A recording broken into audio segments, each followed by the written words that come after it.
Hello guys, स्वागत है आपका सिटीजन जी चैनल पर। और आज आप देखने वाले हो 1963 में आई एक classic horror anthology black Sabbath का ब्रेकडाउन, जिसके डायरेक्टर हैं मारियो बावा, जिन्हें जाना जाता है मास्टर ऑफ इटालियन हॉरर के नाम से। इसमें आप 3 टेल्स देखोगे जिन्हें इंट्रोड्यूस किया है हॉरर आइकन बोरिस कार्लोफ ने, और इनका पॉप कल्चर पर काफी गहरा इफेक्ट है। इन्हें आप जानते होंगे ऐसे।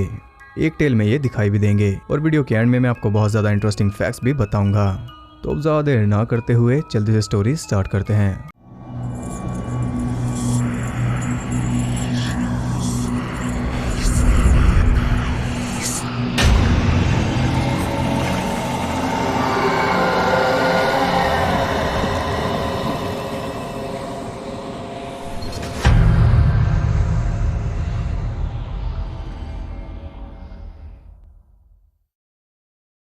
पहली टेल का नाम है द ड्रॉप ऑफ वाटर। ये कहानी है हेलन चेस्टर नाम की एक नर्स की, जिसे रात को एक कॉल आती है, और वो कॉल की थी एक मेड ने, क्योंकि उसकी मालकिन अब नहीं रही। इस तूफानी और डरावनी रात में वो चल बसी, और हेलन को फोन इसलिए आया क्योंकि ये उसकी नर्स थी। ना चाहते हुए भी वो उस मेंशन पर पहुंचती है, जो कि एकदम क्रीपी था। उसके अंदर ढेर सारी बिल्लियां और बच्चों की डॉल्स थी, और हाँ, वो डरी हुई मेड भी थी। वो हेलन को पहले ही वार्न कर देती है कि मालकिन की किसी भी चीज को छूना मत। मरने से पहले मालकिन ने बताया था कि जो भी ऐसा करेगा उसे भारी शाप लगेगा, और वो बहुत ही भयंकर मौत मरेगा। अब ये सीरियस बात इसलिए है क्योंकि इसकी मालकिन उल्टी सीधी चीजें करके डेली भूतों से बातें करती थी। ये उसका ऑब्सेशन था जिसने उसकी जान ले ली। भूतों से बातें करते हुए उसकी मौत हुई, और इसकी गवाही उसका चेहरा दे रहा है। उसकी इन हरकतों की वजह से ही उसे अकेले मरना पड़ा, क्योंकि सारे करीबी उससे डरते थे। अब हेलन को ये सब बातें बकवास लग रही थी। उसका मानना था कि हार्ट अटैक की वजह से वो मारी गई। खैर, इसे क्या, ये तो अपना काम करके यहाँ से चलती बनेगी, और इसका काम है उसके कपड़े चेंज करके उसे फ्यूनरल के लिए रेडी करना। लेकिन ये सब करते हुए हेलन की आंखों में उसकी कीमती रिंग चमक गई। मेड ने उसे वार्न किया था, लेकिन वो क्या करे, इंसान की ये आदत है। उसके दिमाग में आता है कि अगर मैं नहीं लूंगा तो कोई और ले लेगा, इससे अच्छा तो मैं ही ले लूं। बस यही सिद्धांत फॉलो करते हुए वो उस रिंग को निकाल लेती है, लेकिन तभी वो नीचे गिर गई थी। वो उसे ढूंढ रही थी कि तभी गलती से एक पानी का गिलास गिर जाता है, और उसमें से पानी टपकने लगा था। खैर, रिंग तो उसे मिल गई। जल्दी से रिंग को छुपाकर वो मालकिन के हाथ सेट कर देती है, लेकिन तभी रिंग की जगह एक बड़ी सी मक्खी आकर उसके हाथ पर बैठ गई थी। मक्खी को हटाकर वो उसकी आंखें बंद कर देती है, और तब उसका ध्यान जाता है टपकते हुए पानी पर। वो ग्लास को सीधा करती है, और इसके बाद वो उसे जूते पहना रही थी। तभी वो देखती है कि उसकी आंखें तो फिर से खुल गई, और वो मक्खी भी वहीं पर बैठी है। ये देखकर तो वो जल्दी से वहां से निकल जाती है, और उसके साथ मेड भी। घर पहुंचकर वो उस रिंग को पहनकर देख रही थी, तभी वही मक्खी आकर उसके हाथ पर भी बैठ जाती है। बड़ी मुश्किल से वो उसे भगा पाई, लेकिन तभी वो नोटिस करती है कि उसके घर में भी पानी टपक रहा है, वो भी कई सारी जगहों से। बंद करने से भी वो नहीं रुक रहा।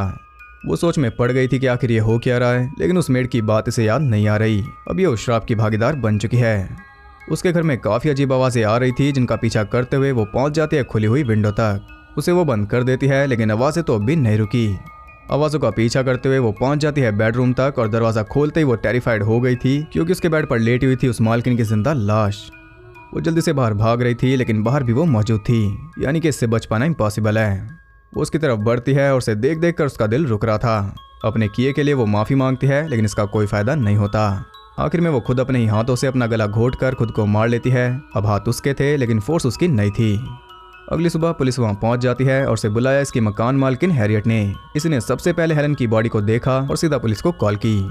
पुलिस को लग रहा था कि वो हार्ट अटैक से मर गई, जबकि उसकी शक्ल बता रही है कि उसने कुछ बहुत ही खौफनाक देखा। यहाँ पूरा सर्कल घूमकर हेलन पर ही आ गया। उस मालकिन के बारे में इसे भी सेम यही लग रहा था। हम देखते हैं कि उस मालकिन के कपड़े अब भी बेड पर पड़े हैं। एक ऑफिसर नोटिस करता है कि हेलन की उंगली में से अंगूठी को निकाला गया है, वो भी जल्दबाजी में या बेरहमी से। उसका फेस देखकर ऑफिसर कहता है कि इसने कुछ इतना डरावना देखा कि इसका दिल बर्दाश्त नहीं कर पाया। हैरियट भी हैरान परेशान थी, और इसी के साथ ये टेल एंड हो जाती है। तो आपको लग रहा होगा कि वो मालकिन अपनी अंगूठी वापस लेकर चली गई, लेकिन ऐसा नहीं है। असल में वो अंगूठी निकाली हैरियट ने। सबसे पहले उसने बॉडी को देखा, और उसकी नजर पड़ गई रिंग पर। उसने भी सेम वही सिद्धांत अपनाया जो हेलन ने अपनाया था, यानी कि अगली बॉडी पुलिस को उसी की मिलेगी, क्योंकि अब ये सर्कल दोबारा घूम कर आएगा हैरियट पर। कुल मिला के बात यह है कि इस दुनिया में फ्री कुछ भी नहीं है। अगर कोई चीज आपने फ्री में ले ली तो उसकी कीमत आपसे वसूली जाएगी, और अगर कोई चीज आपको फ्री में मिल रही है तो प्रोडक्ट आप हो। ये थी पहली टेल। सेकंड टेल का नाम है द टेलीफोन। ये कहानी है कॉल गर्ल रोजी की, जो कि अभी अपने अपार्टमेंट पर लौटी है। तभी इसे भी एक कॉल आती है, लेकिन कॉल करने वाला कुछ भी नहीं बोलता।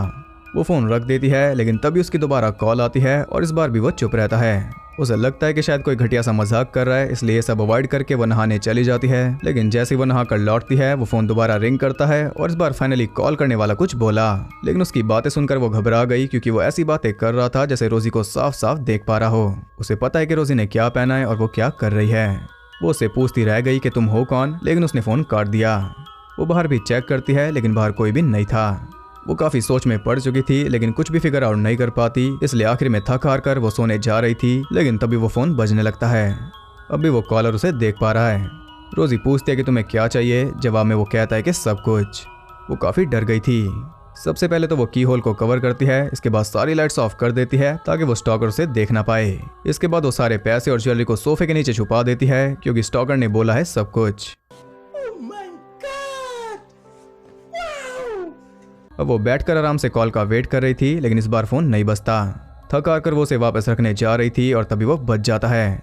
स्टॉकर कहता है कि पैसे छुपाने से कुछ नहीं होगा, मुझे पैसे नहीं चाहिए। अब वो गुस्से में पूछती है कि तुम हो कौन और मैंने तुम्हारा क्या बिगाड़ा, लेकिन इस बार भी वो कुछ भी नहीं बताता। रोजी रोए जा रही थी और हम देखते हैं कि कोई बाहर से उसे देख रहा है। वो दरवाज़ा खोलकर बाहर चेक करने जाती है तो बाहर से मिलता है कर्नल, जो कि उसी की बिल्डिंग में रहता है। वो उससे पूछता है कि क्या हुआ, लेकिन बिना कुछ बताए वो वापस अंदर चली जाती है। तब दरवाजे पर उसे एक लेटर मिलता है, जिसमें पहले तो कुछ नहीं था, लेकिन उसकी आंखों के सामने ही उस पर कुछ लिखा जा रहा था। उस पर लिखा था कि इससे बचा नहीं जा सकता, अब ज्यादा देर नहीं बची। और ये लेटर लिखा है फ्रैंक ने। अभी वो लेटर पढ़ी रही थी कि तभी कॉल आती है और इस बार वो स्टॉकर बताता है कि मैं फ्रैंक हूँ। रोजी को यकीन नहीं हो रहा, क्योंकि फ्रैंक इसका बॉयफ्रेंड था जो कब का मर चुका, और मरे हुए लोग फोन नहीं करते। डर के मारे रोजी कॉल करती है अपनी फ्रेंड मैरी के पास और बताती है कि फ्रैंक मुझे कॉल कर रहा है। मैरी कहती है कि पागलों वाली बात मत करो, लेकिन रोजी कुछ भी सुनने को तैयार नहीं थी। वो कहती है कि तुम जल्दी से मेरे पास आ जाओ। आपको बता दूं कि इन दोनों की कुछ खास अच्छी नहीं बनती, क्योंकि रोजी के लिए फ्रैंक ने मैरी को छोड़ दिया था। रोजी के पास फिर से फ्रैंक की कॉल आती है और वो कहता है कि चाहे जिसे मर्जी कॉल कर लो, सुबह होने तक तुम जिंदा नहीं बचोगी। खैर मैरी वहाँ पर पहुँच जाती है और वो रोजी को समझाती है कि ये बस तुम्हारा वहम है, इसके बारे में सोचो मत और जाकर आराम से सो जाओ। अब वो सोने की तैयारी कर रही थी, तभी मैरी एक नाइफ लेकर उसके पास आती है, उसे मारने के लिए नहीं बल्कि उसे देने के लिए, ताकि वो सेफ फील करे। नाइफ उसने रख दिया तकिए के नीचे। वो उसे चाय बनाकर देती है और चाय पीने के बाद वो बेफिक्र होकर सो रही थी, क्योंकि चाय में था ट्रैंकुलाइजर। मैरी उसके लिए एक नोट लिखती है जिसमें उसने लिखा है कि चाय में ट्रैंकुलाइजर मैंने इसलिए नहीं डाला क्योंकि तुम्हें उसकी जरूरत थी, बल्कि इसलिए डाला क्योंकि इससे मुझे टाइम मिल जाएगा एक अच्छे साइकियाट्रिस्ट से तुम्हारी दिमागी हालत डिस्कस करने का। फ्रैंक के जिंदा होने का तुम्हारा वहम बहुत ज्यादा बढ़ता जा रहा है और ये घातक साबित हो सकता है। जब मैरी ये नोट लिख रही थी तभी कोई अंदर आता है और उसका गला घोट कर उसे जान से मार देता है। वो था फ्रैंक। चीखें सुनकर रोजी भी जाग गई थी। मैरी को मारने के बाद फ्रैंक उसकी तरफ बढ़ रहा था, तब रोजी को याद आता है वो नाइफ जो मैरी ने उसके तकिए के नीचे रखा था। उसी नाइफ से वो फ्रैंक को स्टैब कर देती है और यहाँ उल्टा फ्रैंक ही मर गया। लेकिन इसके बावजूद भी फोन में से उसकी आवाज आ रही है। वो कह रहा है कि तुम मुझे मार नहीं सकती, मैं हमेशा तुम्हारे साथ रहूंगा। इसी के साथ ये टेल एंड हो जाती है।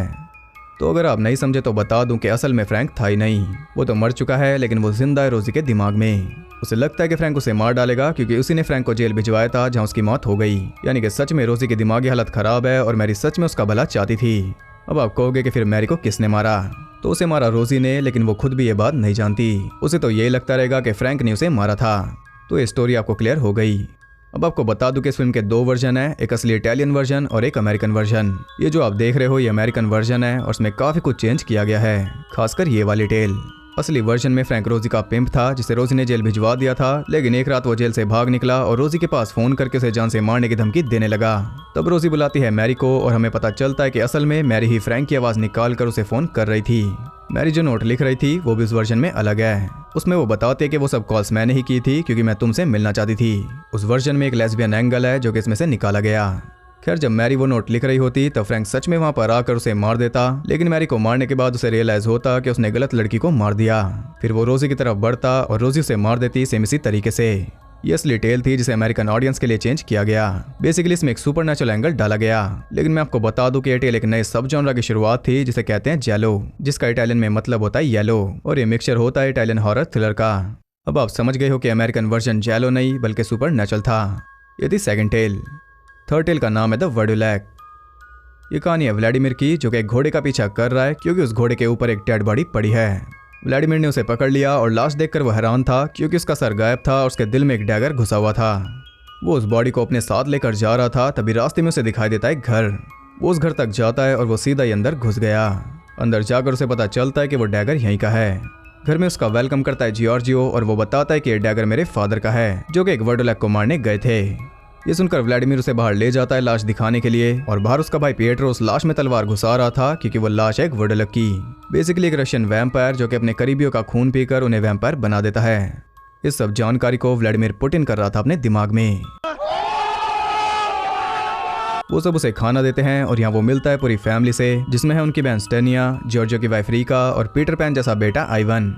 इनका फादर गॉर्का उस वर्डोलैक को मारने गया था और वो तो मर गया, लेकिन अब इन्हें डर है अपने फादर का, क्योंकि वो कह कर गया था कि अगर मैं 5 दिन के बाद वापस आया तो दरवाजा मत खोलना, भले ही 5 दिन से 1 मिनट ज्यादा क्यों ना हो। 10 बजे 5 दिन पूरे हो जाएंगे, यानी कि 1 घंटे बाद। वो सब व्लादिमीर को कहते हैं कि अगर 1 घंटे के अंदर फादर वापस नहीं आए तो तुम यहाँ से निकल जाना, यहाँ रुकना तुम्हारे लिए जानलेवा साबित होगा। अब व्लादिमीर उनकी बात मान लेता, लेकिन उसका दिल आ गया स्टेनिया पर, इसलिए वो तो नहीं जाने वाला। खैर 10 बज जाते हैं और तभी उनका डॉग भौंकने और रोने लगा था, क्योंकि एक आदमी उनके घर की तरफ आ रहा है और वो है उनका फादर। वो डिसाइड नहीं कर पाते कि क्या करें, क्योंकि 10 बजते ही वो आ गया।